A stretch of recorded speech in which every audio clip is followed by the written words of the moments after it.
Hi guys, Max here, and this is your daily market update for yesterday, the Friday of 17th of December. It was the last day of the week, so the last day of markets being open, and thank God for that because it's been a volatile week. A couple things we're going to look at today. There was another drop in the markets in the US, of course, with some big names like Apple and Microsoft having their worst week in months. We have some economists predicting that the Fed's recent announcements are not going to slow inflation, just like I've been saying. We have India and the Reserve Bank of India looking to ban cryptocurrencies. And then finally, we have Elizabeth Holmes and her trial over the Theranos fraud and how that might be coming to its end. So let's just get right into it. And of course, we start with the S&P 500 falling again. It's had a bad week altogether, but yesterday alone, it fell another 1%. The US dollar had actually quite a good day and climbed on the idea that interest rates will rise, but not by as much as expected. And then on the other side of the pond, the euro and the pound fell as restrictions are coming into force all over the UK and Europe. It's emerged that in the 2 weeks since December started, so just this half of the month, value stocks have risen by 4% and growth stocks have fallen by over 1%. Which pushes this idea that the rotation from tech to value has already started, as it's actually been going on for the best part of this year so far. Now, the tech-heavy Nasdaq, of course, had a bad week as well, but it only fell 0.4% yesterday, so it wasn't actually too bad of a performance that day alone. Really, it was bad news for stocks all over the world, as the worldwide stocks index fell another 1% as well, as inflation and Omicron fears grew all over the place. Bond yields are sitting little change despite planned rate hikes, surprising some people, but there is a reason for this, and I'm going to explain it later on, or at least what I think the reason for it is. Again, I feel it's important to state that no one knows 100% for sure why bonds are behaving the way they do. We all have our own ideas, but anyone claiming that they are 100% right is just being a little bit untruthful. We see oil is still sitting at around $70 a barrel, so demand hasn't actually fallen yet on these Omicron fears, but it's priced like it might fall a bit in the future because of Omicron and restrictions. Gold is also sitting at little changed as well, with a similar story to bonds. There are some reasons behind this, some ideas, but we're not 100% sure why this is happening. Now that is what's actually happened, but why do I think this stuff is happening? Well, there are two things really going on right now, and the first is that Omicron fears are getting worse, and they have gotten worse over the course of this week, not better. Case numbers are increasing pretty rapidly all over the world, even in countries which have historically pursued zero COVID policies like Australia. Lots of countries are starting travel bans as well, even though they completely failed the last 3 or 4 times they were used, and Omicron is present in every country in the world at this point. But countries are, of course, still panicking and pandering to their media by putting in these travel restrictions again. On top of that, we're seeing normal restrictions coming back into force in many places, especially in Europe. Hospitalizations are going up in lots of countries as well, even if those countries are heavily vaccinated, like in the UK. All in all, this is actually really quite bad news, and it's not very confidence inspiring for the future of the Omicron variant. There's now a decent chance that Omicron might turn out more dangerous than we previously thought. I'm less confident that it's a non-issue right now than I was 2 weeks ago. And actually, there's looking like there's a decent chance that I will be wrong on my prediction that Omicron isn't actually a threat. To be perfectly honest, I'm not surprised I'm wrong. I'm not a virologist. I have no training or no education in that space. That was just my hunch. Now, the second thing that's going on is basically, despite the supposedly hawkish turns of lots of central banks around the world, pretty much all of them except for the ECB somehow, markets don't believe what the central banks are saying. Now, obviously, you know it by now, but the Fed announced 3 rate hikes for 2022, but bond yields were pretty much unchanged over the week, and that is confusing to a lot of people. They're saying that maybe this proves that inflation isn't transitory, but really it doesn't prove anything because markets are not fortune tellers and they aren't 100% accurate, just like economists aren't either. What we are probably seeing here is markets are predicting that the Fed won't actually raise rates. That's why they're not reacting to the announcement that they will raise rates. Of course, this is actually happening all over the world at other central banks as well, like with the Bank of England in the UK. The markets are predicting that these proclaimed rate rises won't actually come to fruition. They're betting that the central banks are all bark and no bite. They don't believe that the Fed in particular are going to do what they claim, because what the Fed is claiming they are going to do is too weak and too dovish. Now, I said this a few days ago, that the Fed's announcement is actually dovish, not hawkish, and some people were quite offended by that. Lots of people commented down below that I was mad and how our rate rises and faster tapering dovish. It's clearly tighter monetary policy, so it's clearly hawkish. But the reality is, these plans aren't enough to stop inflation of 7%, because interest rates of 0.9% when inflation is 7% means real interest rates, so rates adjusted for inflation, are negative 6%.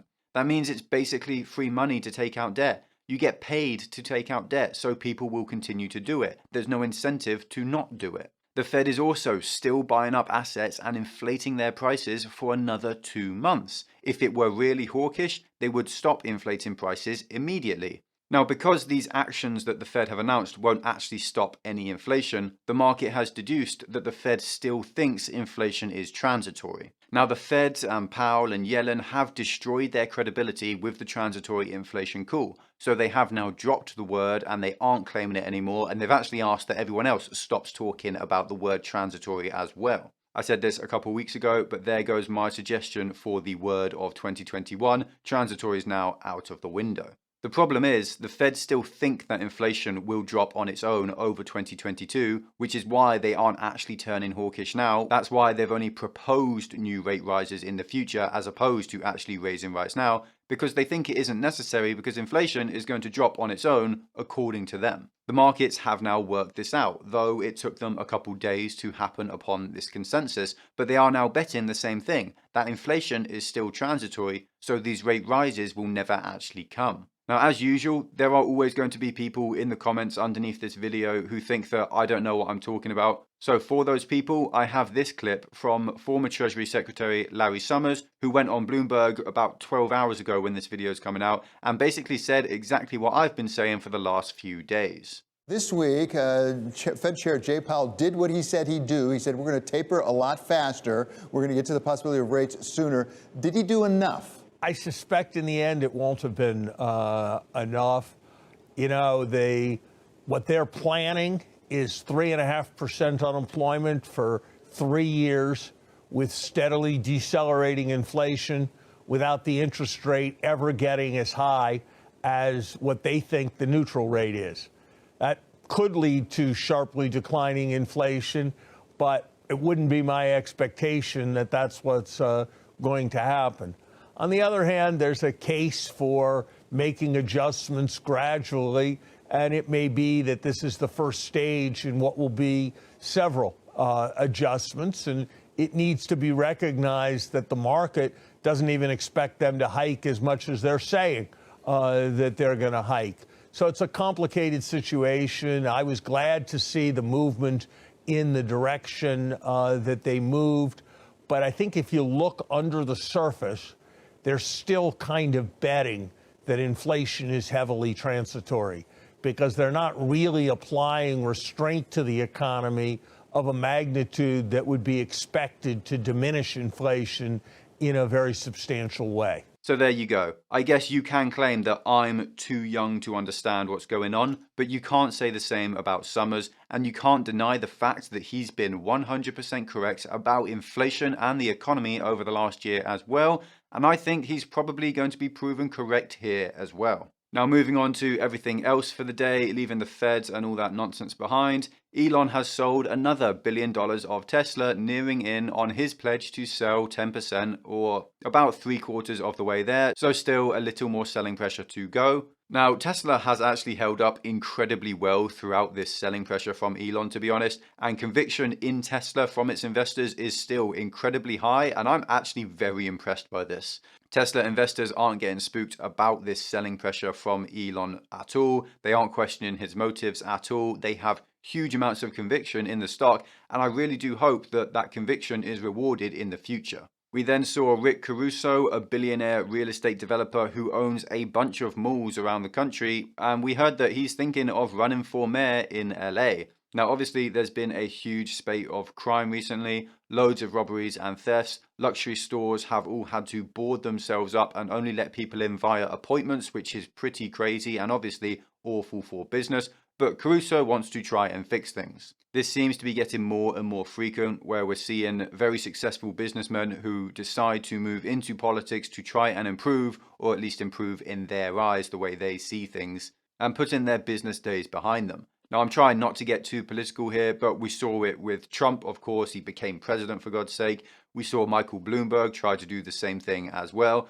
And this trend is probably going to continue. These guys already have lots of money, and they've been getting very rich recently with asset prices inflating the way they are. So working to become richer probably isn't very fulfilling for them, and they're going to get richer anyway. So it seems like it makes a lot of sense for some of these billionaires to put business behind them and move into politics. Now, whether or not they will actually be successful in getting elected, or whether or not they're actually successful in improving the state of things when they're elected, is a whole other topic that I'm not going to get into today. But this trend of businessmen and even celebrities moving into politics, I think, is only going to get stronger.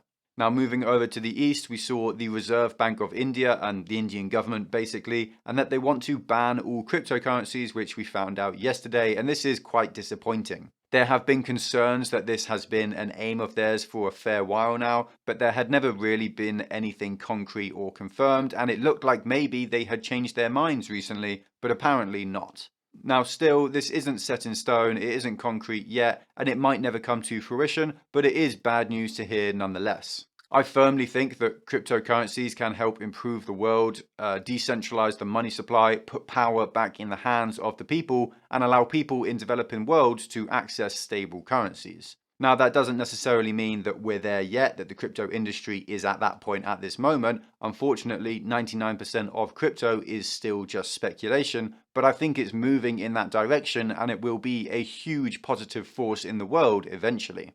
I really do hope that India doesn't ban cryptocurrencies. I hope the country as a whole continues to move more into a liberal democracy, and I still think it will ultimately. China's direction of moving in the opposite direction into authoritarianism is not proving to be too appealing. Finally, we have Elizabeth Holmes' trial for the huge multi-billion-dollar fraud that is Theranos, and the fact that it's over and the jury is now deliberating, so we will hopefully find out if she's guilty or not soon enough. Personally, I'm actually really quite invested to see what's going to come of this, if she's guilty and what kind of punishment she'll get if she is guilty. From the outside in, it looks like a clear-cut case to me, but we'll find out soon enough. There was a funny development. We found out during the trial that her dad was a VP at Enron before their fraud became public while she was growing up. And that is pretty ironic if you ask me, but it's nice to see a young girl following in her father's footsteps. Now that is pretty much it for today. Markets are now, of course, closed for the weekend, and so tomorrow we're going to cover the week's updates regarding both China, the CCP and the Chinese economy, and the Omicron variant, developments with its severity and spread, and go into detail regarding them both and why fears around the Omicron variant have been growing, so we have that to look forward to. If you enjoyed this video, then leave a like and a comment to bless the YouTube algorithm. If you want more content like this, then check out our Patreon and join our community of investors. You get access to our Discord, loads of exclusive content like private live streams, extra videos, and buy and sell alerts for my own personal portfolio. There's a link in the description to masterworks.io, a site that allows you to buy fractional shares of art from world famous artists like Banksy, which can be a great way to diversify your portfolio with non-market correlated assets. There's also a link in the description to BLOCKFI, which will give you up to $250 in free Bitcoin when you use it. You can also get 9% interest on stablecoins like USDC, which is a far higher rate than you'll get from any savings account these days. Just make sure not to use Tether. Thank you all for the support. Thanks for watching. Stay stoic. Until next time.